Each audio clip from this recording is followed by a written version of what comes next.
It sounds like the case is officially dead. Honestly, I'm a bit surprised because the judge had previously ruled that StockX was liable for selling counterfeit Nike sneakers on the platform. The details, however, of the settlement between Nike and StockX are remaining confidential. I guess it's officially over. All right, everybody, what's going on? And welcome back to the JPD podcast. If you're new here, my name is Jean-Luc Daigle, and in this podcast, I go over everything from sneakers, fashion, pop culture, business, or honestly, whatever else I'm tapped into for the week. I got to be completely honest with you guys. Today, we don't have too much to discuss because it's been a slow couple of weeks, but we've got some recent pickups that finally arrived that I want to talk with you guys about. We've got some updates on some previous topics from past episodes. And we got some recent merch drops from a couple of artists that honestly make it feel like we're traveling back in time. So without further ado, before we get into everything, as you guys already know, I'd like to thank you all for coming for the culture, and I hope you stay for the conversation. So like I mentioned, guys, it's been a pretty slow couple weeks. In terms of like sneaker drops that have just recently come out, we just had the Cavestone Jordan 4s, which I know a lot of people were going for because of the obvious similarities between this shoe and the friends and family version of the Travis Scott Jordan 4s that we haven't gotten. So that's been, I know, moving quite a bit from shelves. I know a lot of retailers, though, still have them in stock, and there have been quite a lot of discounts I've been seeing get thrown around, ranging from 5 to 20% off. So pretty good shoe if you're looking for a clean pair of Jordan 4s to be able to excuse me. Sorry guys, I'm dealing with a sore throat and cough from that cold I told you guys about from last week's episode, still lingering around, but I do apologize if I gotta take some water breaks. But like I was saying, the Jordan 4 Cavestone is a pretty good shoe if you guys are looking for a affordable, clean colorway of the Jordan 4. Nike has been popping out a bunch of different Jordan 4s this year, between the Navy SB Jordan 4s, the Nigel Sylvester Brick by Brick Jordan 4s, the Undefeated 4s, obviously the Cavestone 4s, and I'm sure that we have a lot of other colorways that are going to be coming out in the next few months to year as we head into 2026. Other than that, I don't recall any other significant Jordan releases. I know upcoming releases, we have the Jordan 5 Fire Red Black Tongues. We haven't seen those in probably a good, I think, 10 plus years now. I know we've gotten a few colorways that are very similar, like the Shattered Backboard Jordan 5s, as well as the Lucky Green Jordan 5s, which have obviously reminiscent similarities to the Fire Reds. But we haven't had a true retro of the Jordan 5 Fire Red Black Tongues in quite a while, so excited to see those come out, and I know that's going to be a classic that I feel a lot of people are going to be going for. It's going to be releasing this weekend on September 13th for a retail price of $215. If it's anything like other Jordan releases that we've seen lately in terms of general releases, I'm sure that you will be able to get these on sale, and they'll probably be sitting for a little bit of time. So the more they sit, obviously, the better the discounts that you're going to be able to get. Other upcoming drops, we have the Air Max 95 Yu-Gi-Ohs. So this is exciting. It's a collab with it's a collab with the trading card game Yu-Gi-Oh, but specifically the TV show, as Joey notoriously wore the Yu-Gi-Oh Air Max 95s in the show. And I believe is actually somehow connected in with Dot Swoosh. I know they've been pumping a lot of stuff out, and really cool detail, or rather addition to this drop, is they actually released an exclusive limited edition Yu-Gi-Oh card to go with these shoes, but I believe is only a Japan exclusive, and I'm sure that they are going for quite a bit of money.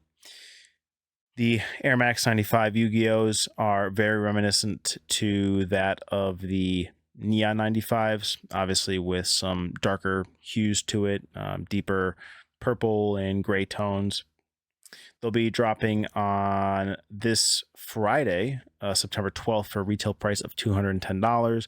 I'm not sure yet what resale prices are expected to be, but I'll throw you guys up some images over here in terms of what the current resale prices are looking like. I'm sure that they will probably drop, if not stay probably around the same, but who knows, given that this is the first time we're seeing a Yu-Gi-Oh!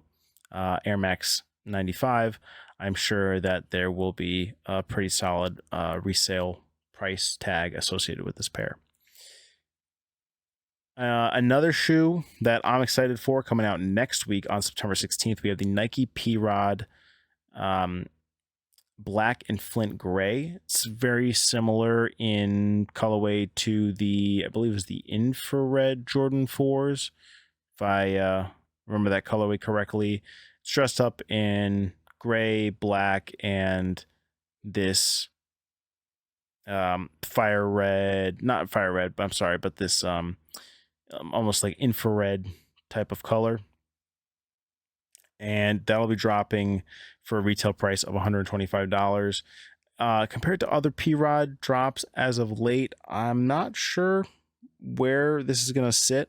I'm sure, given that it is a P-Rod, that it will have some decent resale on it, but I wouldn't expect it to be anything crazy in regards to being more than maybe $200. I'd say probably will fall probably in the high end. It'll probably fall between $200 to $300. I'm sure that we'll see prices settle out around $2 and under $2. But other than that, let's get into the recent pickups that have finally come in from the last video. Now, I don't recall if I talked about it in the previous video, but I did end up hitting on the Nigel Sylvester Jordan 1 lows better with time. Now, I talked about this 2 episodes ago. The Nigel Sylvester 1 dropped back in, I believe, 2018 it was, and it had a very Lance Mountain SB kind of vibe. It was predominantly cream and off-white Jordan 1 high with some pre-distressing and aging. That was to mimic and look very similar to that of a shoe that had been worn from riding BMX. This was the first, I believe, Jordan collab that Nigel Sylvester had done, but it was actually not the first Nigel sneaker that we had seen. He had several Nike models in the past. Most notably, we had the Nike SB Dunk High Nigels.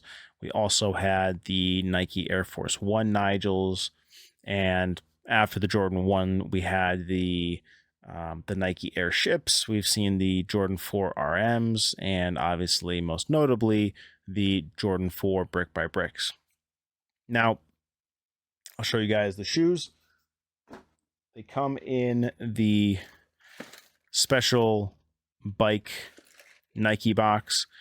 They replaced, obviously, the Nike with bike, which was something that we saw on the Brick by Brick Jordan 4 back tab. So cool to see that they are keeping with that design. This box does have some pre-distressing and aged look to it.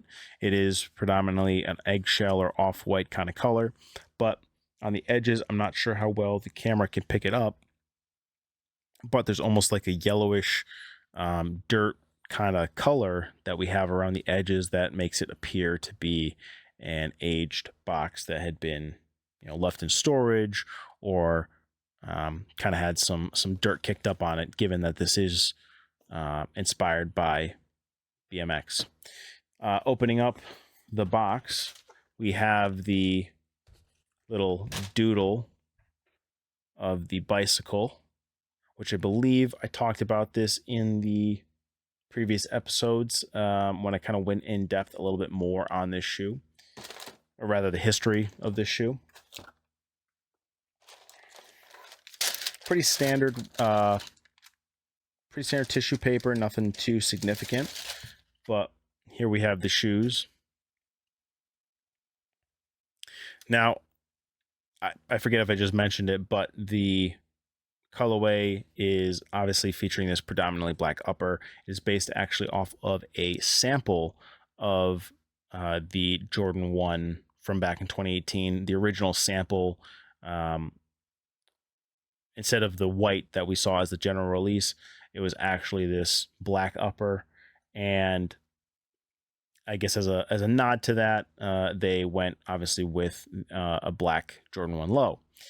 Now it features the aged midsole as well as an aged outsole, and I'm not sure how well the camera can pick it up, but you probably can see some aging designs and elements on the shoe, most notably some of these pre-distressed scuff marks, as well as obviously the yellowing on the swoosh and the little mini jewel swoosh on the toe box. We also have the kind of stenciled similar looking design of the wings logo. And one thing I'm noticing now as I'm looking at the shoe is, so this side we actually have a stitched on leather swoosh, whereas on this side it's actually not a stitched on swoosh. It's almost like they had printed on this swoosh to make it seem as though the swoosh has been stitched on a few times. Also, why we're seeing kind of these stenciled out lines on the swoosh. We also have a cream tongue featuring the Bike Air on the tongue, so nice little touch there to kind of tie everything together. We also have the Jordan Bike & Co. established in 2017, printed on the sock liner of the shoe to signify when Nigel Sylvester officially joined Jordan Brand back in 2017. We got some other Nigel branding as well in the on the insole. See if I can get this to show for you guys the Nigel Sylvester branding in there.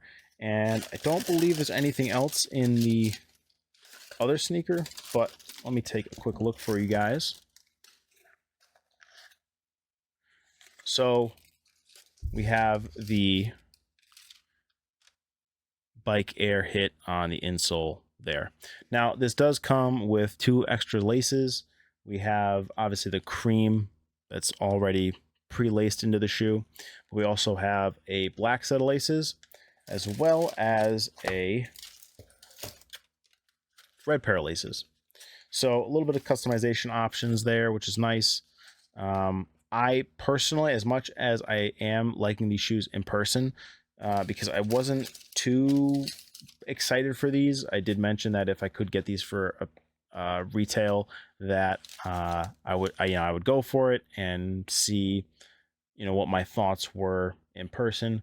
They are nice. However, I got way too many pairs of shoes right now, and I just I don't know. I feel like this shoe it doesn't really do it too much for me in terms of a shoe that I'd like to wear. I do know that resale prices are looking pretty good right now, so there's probably a good chance I'll end up flipping these for some profit. If not, though, there is a possibility that these will be part of a giveaway of some sort at an upcoming For the Culture event. So definitely stay tuned for that, because if I do give that away as a shoe, you guys are definitely going to want to be able to figure out how to enter for that when the time comes for our event.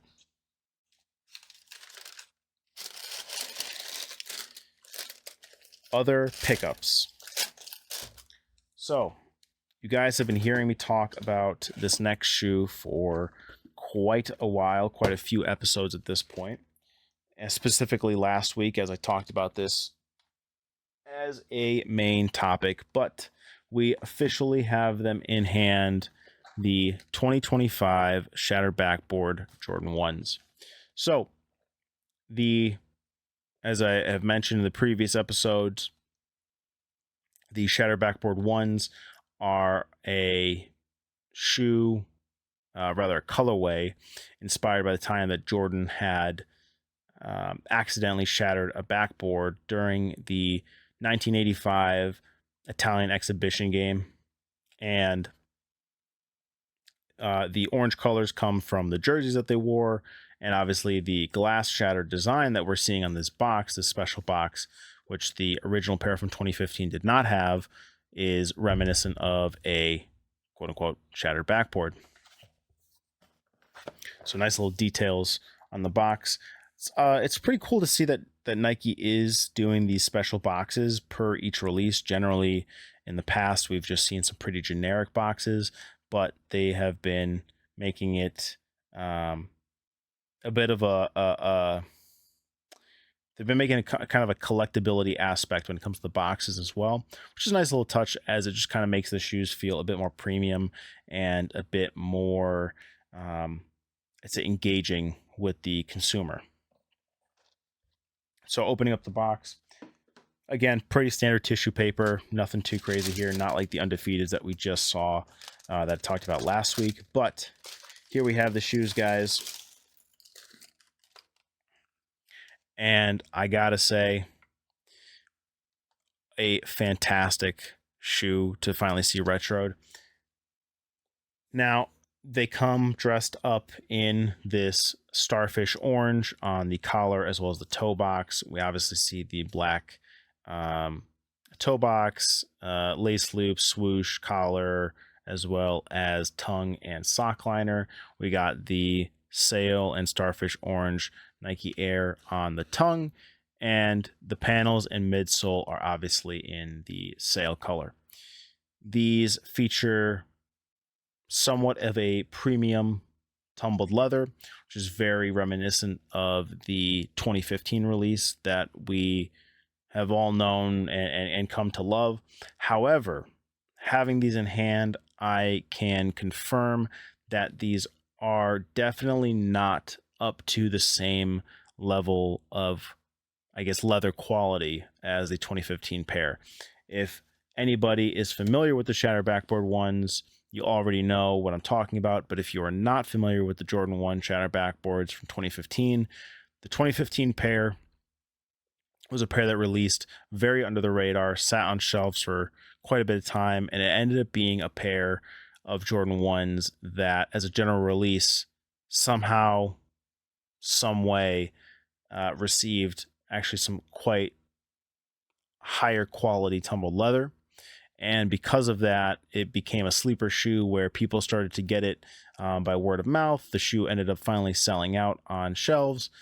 And as we kind of pushed into the hypebeast era and then eventually the COVID era of sneakers, resale prices on this shoe absolutely skyrocketed. And at one point, this shoe was fetching prices close to, if not higher than, $2,000. But now you can pick these up for pretty much retail or under retail.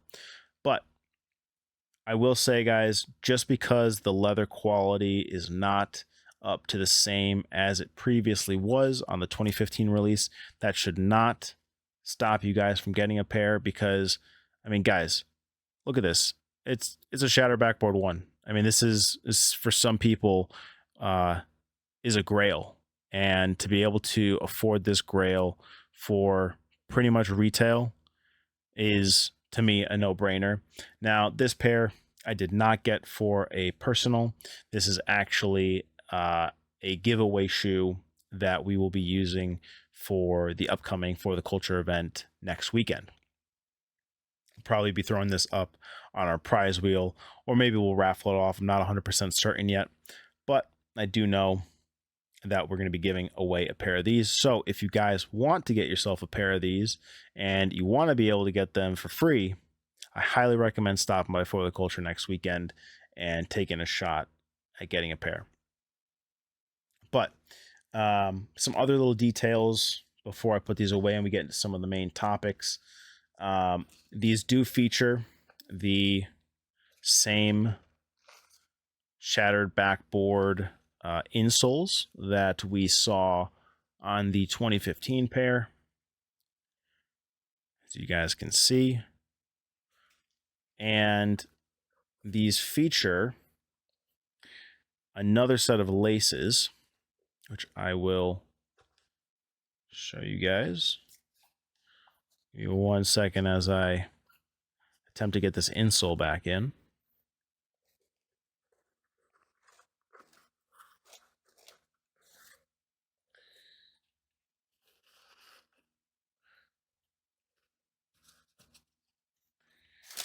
So the second set of laces, sorry if I bumped the mic on you guys.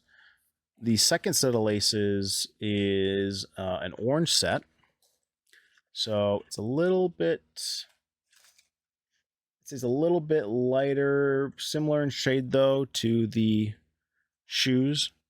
The camera can pick that up a little bit.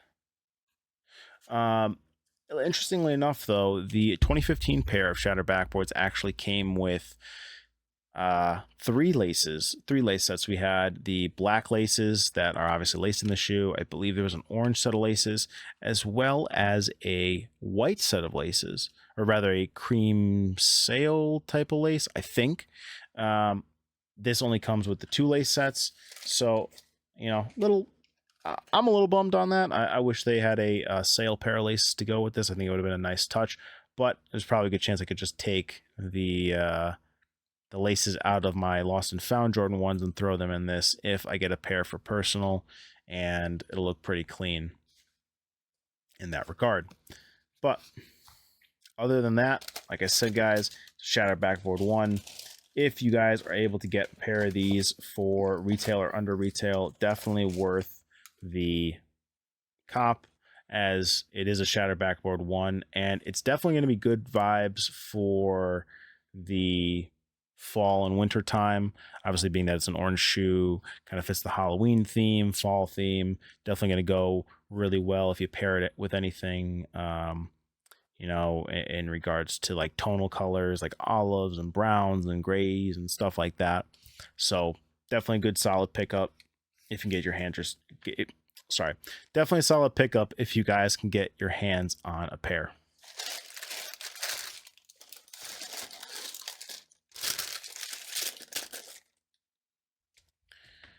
All right. So some updates on some topics from previous episodes. So some ISRU camp updates. I have been talking about the Nike ISRU camp for several weeks now. Nike ISRU camp has been your way to get your hands on a pair of the Nike Mars Yard 3.0s. The camp has been running, or rather was running, since I believe it was the end of August, and ran until this past Friday, September 5th. So the ISRU camp is officially over. The final challenge was a video submission on essentially your own ritual and habit that you picked up. For my video submission, I actually talked about the podcast, how I started that, and been able to talk with you guys and share my love and passion for sneakers with you guys. So I ended up finishing with a score of 1,235 points on the final day. I was unfortunately 1 point shy of a perfect score because I did forget to do one of the challenges on Memorial Day. I'm sorry, not Memorial Day, on Labor Day. So that put me a little bit behind on the score, but from what I was seeing, I did still finish within the top 10% of people. So in theory, I should have secured a pair, but I will know more on Friday, as Friday is the day that official allocations will be going out for the shoe. So by the time, not this episode, but the next episode comes out, I should have final confirmation on if I got the shoes, and hopefully I will actually have the shoes in in hand. But if I don't, I'll have them in probably about, I'd say, 2 episodes from now. So other updates, we have the Nike and StockX lawsuit. Now, I talked about this very early on in the podcast, and I'm going to pull the article up for you guys. I believe this was the article that I had pulled up when we originally talked about this, but this was published on September 2nd, 2025 on soulretriever.com. Nike and StockX has officially settled the lawsuit after 3+ years in court. So, if you guys are unfamiliar with the Nike StockX lawsuit, Nike originally sued StockX several years ago over StockX's Vault NFT program. This Vault NFT program essentially allowed you to purchase the NFT of a sneaker, such as a Chunky Dunky SB, Dior Nike or Dior Jordan 1, or any sneaker like that. Essentially, you purchase the right to own that shoe. They would purchase that shoe and store it in their vault, and you would be able to at any point redeem that shoe at a later date and be able to actually acquire that shoe. The problem with that, though, being that StockX kind of had a bit of a shady program, because they could essentially null and void the ownership of the NFT that you have, and could at any point keep the shoes, and obviously you would then be out of the shoe.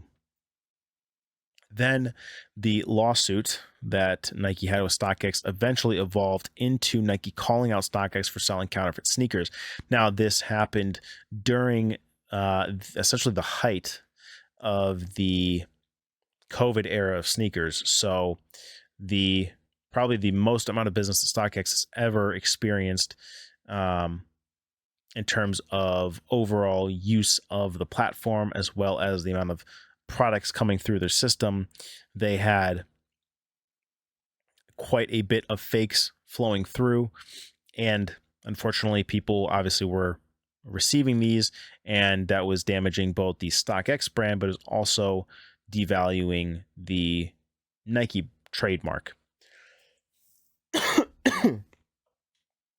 Especially given that most people that don't understand sneakers, or are not a casual to the culture, would see purchasing these sneakers on StockX similar to that of a retailer brick and mortar store experience.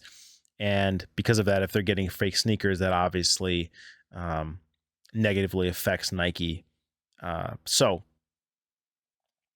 nonetheless, a judge had previously ruled that StockX was liable for selling counterfeit Nike sneakers on the platform. However, the case was officially dismissed on August 29th with prejudice, meaning that Nike cannot refile the lawsuit in the future. So it sounds like the case is officially dead. I would honestly, I'm a bit surprised, because Nike was, looking for a pre-trial win against StockX, and they obviously did not get that, and it's pushed into an official trial. The details, however, of the settlement between Nike and StockX are remaining confidential. But like I mentioned, it is, it's officially, I guess it's officially over. We may never see the official details released on what the settlement was. However, as of right now, it appears that StockX is back to business as usual. So, I mean, as a user of platforms like StockX, eBay, and Goat, as well as obviously an avid consumer and supporter of the Nike brand, I have to say that this does put a lot of concerns out there, given that StockX does have a history of fake products being peddled through the system. And obviously, when you have a big, giant manufacturer such as Nike going after StockX, I believe that warrants quite a bit of concern with the platform.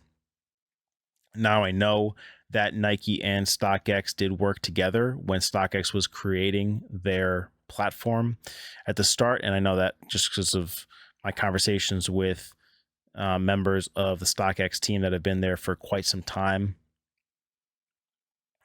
pre and post the change of their old CEO. And I mean, and when I say old CEO, I'm referring to Josh Luber. So not the recent change that we saw with Greg Swartz taking over as the new CEO. But yeah, I say that this is a very interesting situation for both Nike and StockX. Obviously, StockX is able to go back to business as usual. Nike, I don't know, because they're not releasing any of the details. We don't really know who won in this case. I mean, it's a settlement. So interesting if details ever do end up coming out, but I'm sure that we'll see some interesting stuff come out in the future regarding both platforms, Nike and StockX. So, some other updates. Hey guys, real quick, I know I'm interrupting, but I just wanted to ask that if at any point you guys are enjoying the episode and you're watching or listening on YouTube, you could do me a huge favor by liking the episode as well as subscribing to my channel. If you guys want to stay up to date on all my episodes, you can hit that notification bell. If you guys are watching or listening on platforms like Spotify or Apple Podcast, you could do me a huge favor on those platforms by following the podcast as well as giving it a rating, as it just helps push the podcast up a little bit in the charts. Either way, guys, I really appreciate the support. Thank you. Let's get back to the episode. So, I previously was discussing on last week's episode the Supreme Fall Winter 2025. So, Nike and Supreme have officially dropped last week the SB Dunk 94 pack. Now, this was a pack of 5 colorways, and I'll pull them up for you guys right now on the Supreme Community website.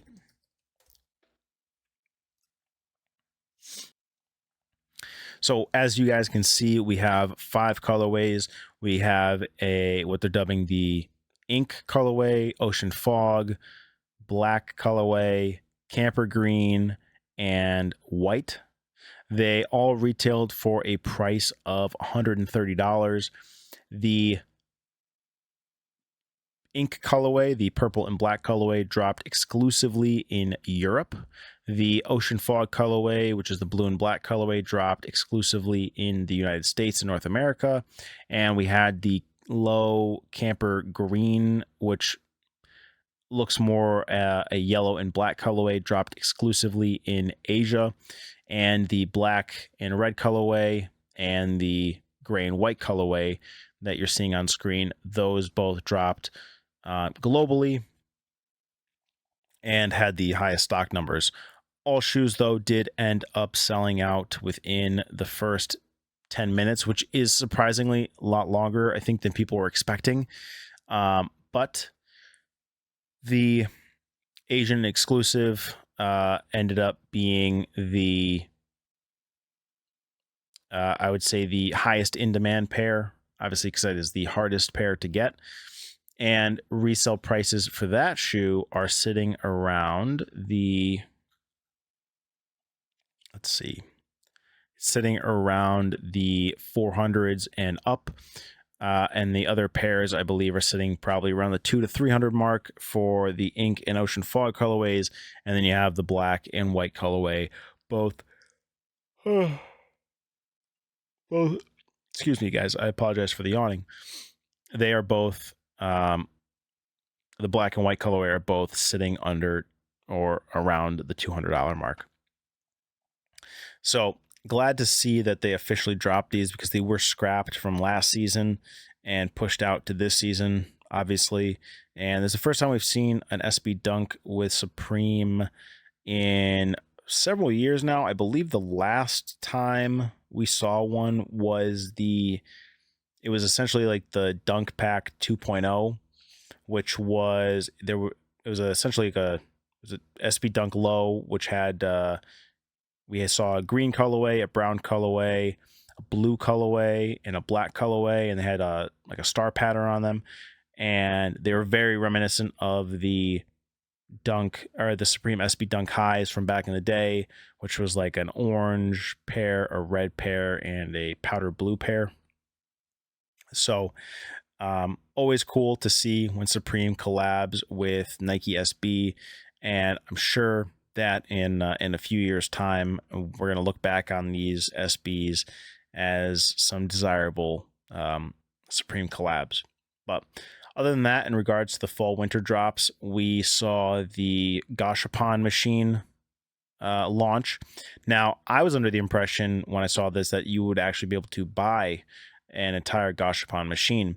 Unfortunately, that is not the case. Actually, the Gashapon machine is able to be used in store at the Supreme locations, and each spin within the machine is $18, and you get potential prizes such as, I'm pulling these up for you guys, we got the Supreme boxing gloves, the little mini record player, the pinball machine, the guitar, the tool chest, and the camper. I know I talked about this in last week's episode, but just showing you guys again what you can get if you do go to any of the Supreme locations and use one of these machines.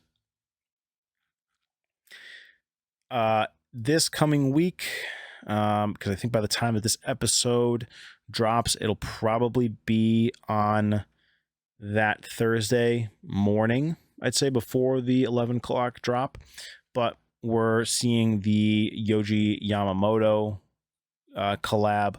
We have some t-shirts, pants, jackets, hoodies, some accessories, some jewelry, some a pretty solid collection, I'd say. Not really my style, though. I'm not looking forward to it too much. I know, though, that the Supreme heads, especially those from the Asia market, will definitely be heavily interested in this collab. So I'm sure that it will sell out quite quickly, and will probably have quite a solid resale price tag associated with it. But other than that, that is it in terms of updates.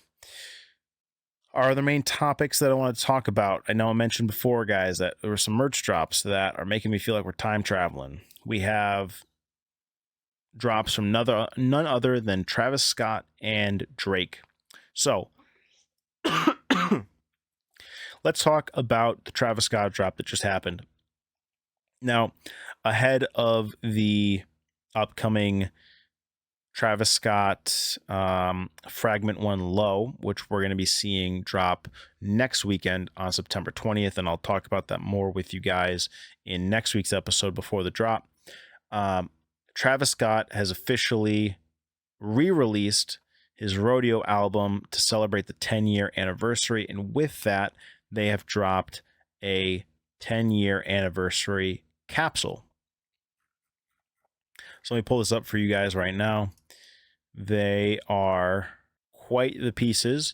Most notably, we're seeing a re-release of the Travis Scott action figure. This is, if you guys have seen a few, I believe, famous or rather notable photos where the Travis Scott action figure was used.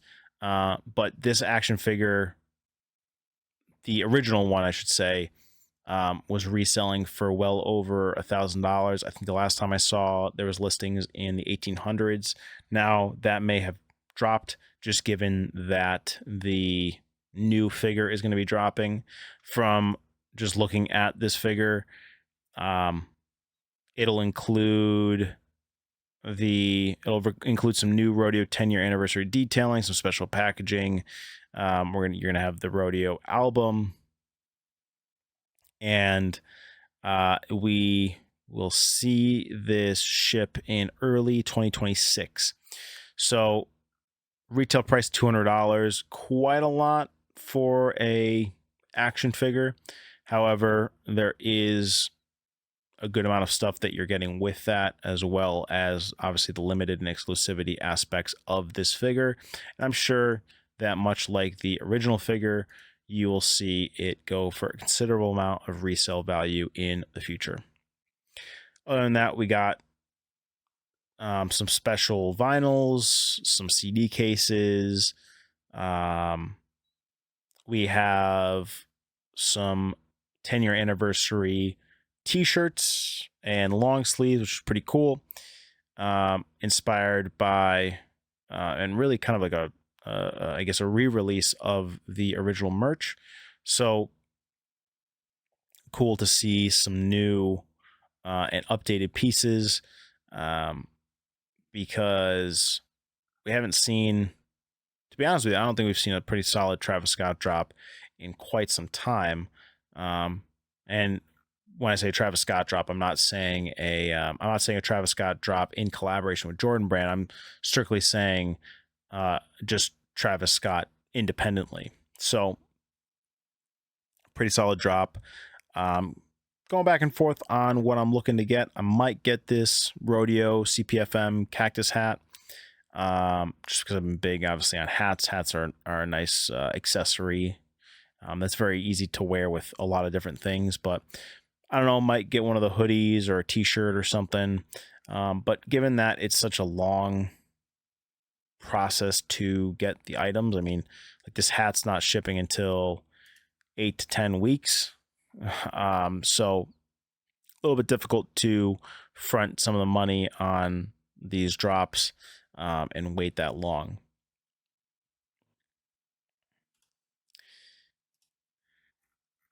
In regards to the other merch drop, so Drake has officially launched an Amazon storefront, which what an interesting way and really an innovative way for music artists to get their merch out, because I gotta say it is quite an impressive storefront. Now I'm gonna pull it up for you guys right now. So as you guys can see, it is a fully interactive storefront, very similar to that if they, as if this was a Drake website. We have a ton of different items that are for sale. Most notably, we have the Anita Max Win hats. You got them in black, got them in blue, as well as in pink. Now, I did cop the blue and the pink hat. I will show you guys them when they do come in. Shipping's pretty good. I ordered them last week. It said they'd be in within 2 weeks. So pretty solid in that regard to get some official merch. Generally, like you saw with the Travis Scott site, it usually takes weeks to be able to get some of the merch. And you're able to get these within a couple weeks. So pretty solid there. You got some album covers. Most notably, we have the Scorpion album cover poster, as well as the Take Care album cover, and Nothing Was the Same. So some pretty solid ones there. We also have some plushies. We got the Scorpion plushie, as well as the For All the Dogs plushie. We got a Certified Lover Boy Nike cap. I believe these are currently sold out as of right now, but I'm sure we should see some more of those hopefully in the future. We got some bags, we got hoodies, we got a ton of t-shirts, just a lot of merch. And like I said, guys, we haven't seen anything like this before from an artist. The fact that he's doing an official drop through Amazon, it'd be very interesting to see if other brands, or rather other music artists, use Amazon as their storefront for merchandise, because you're coupling obviously the selling power that these music artists have with the shipping speeds that Amazon has been able to create with their infrastructure. So it just makes sense to be able to use them as that outlet. But yeah, I mean, Other than that, guys, that's it in regards to our main topics. Like I said, guys, it was going to be a pretty quick episode. Nothing too crazy um, in regards to topics of conversation. Some upcoming stuff. Just to make note of, I guess, if you guys are sports fans, specifically when it comes to fighting, you guys know that I'm big on watching boxing and UFC. This coming weekend on Saturday, September 13th, we have live on Netflix Alvarez versus Terrence Crawford boxing match in Las Vegas. Very excited for that. Hopefully the stream is good compared to the Jake Paul Mike Tyson fight that we saw, because there were a lot of issues there regarding the streaming. And this fight will arguably be up there as one of the biggest boxing matches ever. In other boxing news, we have the Mike Tyson versus Floyd Mayweather fight teased by Mike Tyson. Very interesting there. To be honest with you, that fight makes zero sense because Tyson is 59 and Mayweather is 48.